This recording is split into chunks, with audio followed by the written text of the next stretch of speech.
Beach Talk by Tony London, read by Jon Doust. White sands create a wide curve around the bay, overarched by steep, bleak limestone cliffs, these days sporting slowly moving wind tower blades. Torbay is named after somewhere in the old country. Better than named after one of the invader explorers. Some of the locals see me as a sympathiser, suspiciously. Our end of the bay is called Cosy Corner Beach. I say it with embarrassment. Cosy bloody corner, I want to say. All too twee.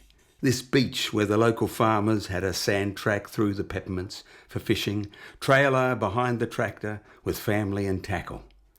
Picnics after harvest, square bales all stacked neatly in the sheds.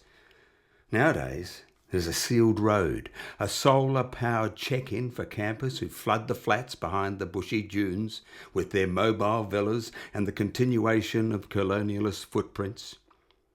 When COVID stopped them jaunting overseas, they brought down suburbia on wheels.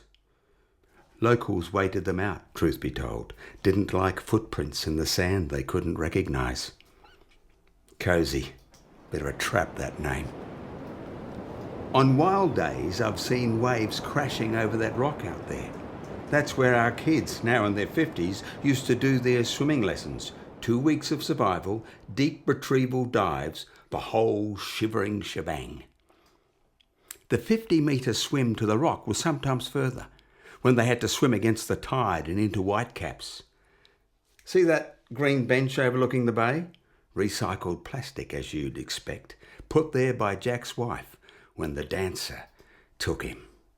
I wonder what Jack would be thinking if he was looking out over the bay today. He wouldn't see, hear and smell the salmon fishing.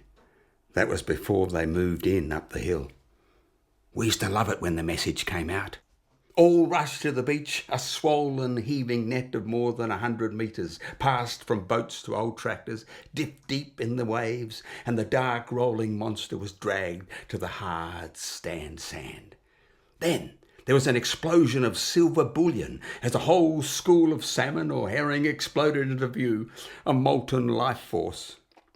So many hands helping load the trucks, speed, time, urgency, and energy we all shared, smelt, scales, spikes, cuts, cold fingers, all a part of the process.